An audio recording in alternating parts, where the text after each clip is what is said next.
All right, welcome back to Teal House Farm. Today we got another cooking from the canning pantry for you, believe it or not, even though I'm outside right now. But it's a beautiful day. Getting ready for lunch. We just got back from town. We did the library, we did some shopping. Sam's been mowing. He's so serious about the mowing today that he even moved the trampoline.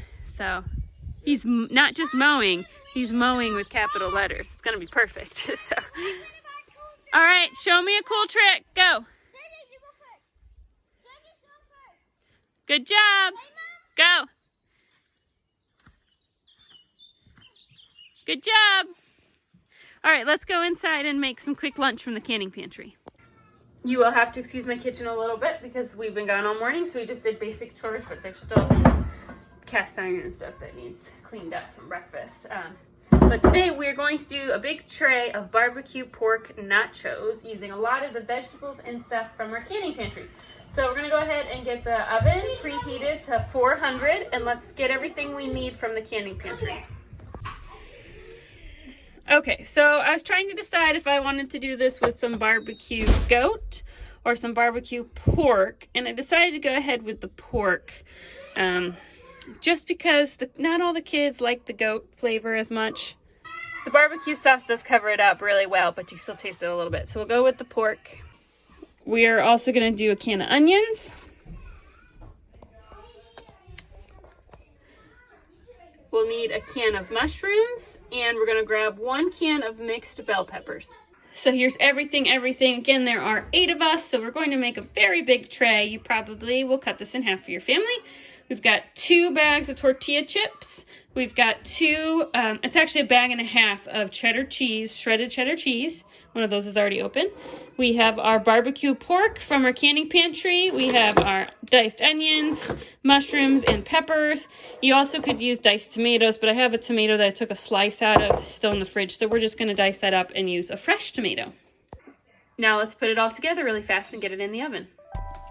Okay, first thing we're gonna need is a cookie sheet. So I'm using an oversized pan here. This, I don't know the dimensions, but it's basically as big as the top rack of my oven. So you could use a regular cookie sheet if you have a smaller family. So we're gonna dump our 2 bags of chips here and spread them out evenly.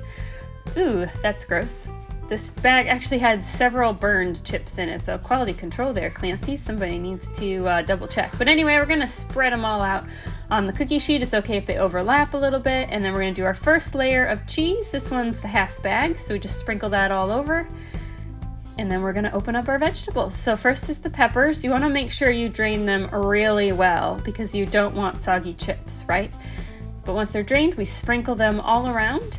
Believe it or not, when it comes to baked nachos, the kids do not care about the vegetables. I guess all the cheese just kind of covers it up, so we kind of load the vegetables on here and they eat it without complaining. Next up, we have a half pint of mushrooms, and we're gonna go ahead and drain those. Again, make sure you drain really well. You don't want soggy chips, and sprinkle all around. And then we're gonna drain our half pint of diced onions. Diced onions, I swear I use them in every canning pantry recipe now. They're so handy to have on hand in the pantry.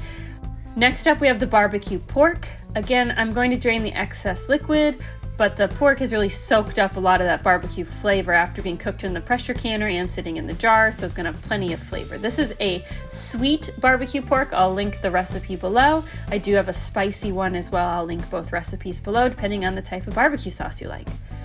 Next up, we're gonna use our little more than half of a tomato. Again, you could use a half pint of diced tomatoes as well, but I wanted to use up what was already in the fridge. So we're gonna slice it up and chop it up real small, about the size that you would get out of a can of diced tomatoes. And we're gonna go ahead and sprinkle those over our chips, and then we should have about every vegetable we need. You could also add spicy hot peppers, you could add some spinach, you could add some artichokes. You'd be pretty clever here with what you like. Spread your bag of cheese over the top. We're using cheddar cheese today, but you could use a Mexican mix too if you liked. And then we're gonna put it on our preheated oven at 400 degrees. It only takes about 7-8 minutes. As always, we're gonna clean up the station real quick because if you can do your cleaning up now while things are cooking, you don't have to do it after your belly is all full and you have no motivation to do anything.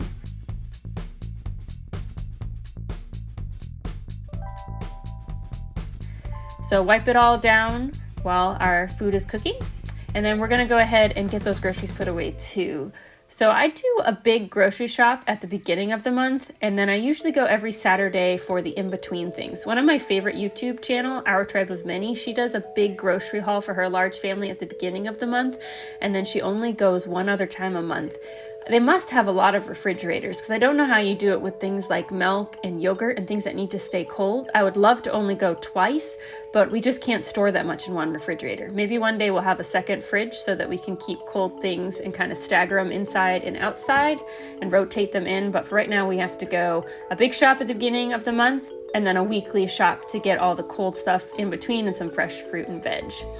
All right, so our chips are almost done. So I'm going to use some of the fresh veg that I just bought at the store to make the sides. So we're just going to have raw vegetables with our nachos today. So I slice up a cucumber, and then we're also going to do some baby carrots. Cucumbers and baby carrots are the only vegetables that are universally liked by our kids, so we do them a lot because there's no fighting. I would like to get them to eat other things too as far as raw veggies go, but that's a battle for another day. And we're gonna do some rinsed off strawberries because who doesn't like some good juicy strawberries? It's summer now, so the strawberries really have great flavor.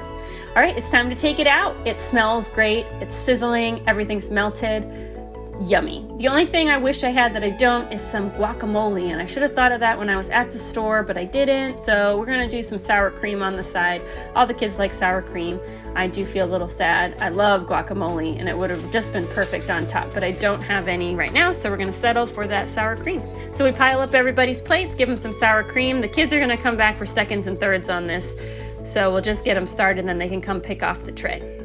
No delicate way to eat this, but it is delicious, it's crunchy, it's cheesy, and so much flavor.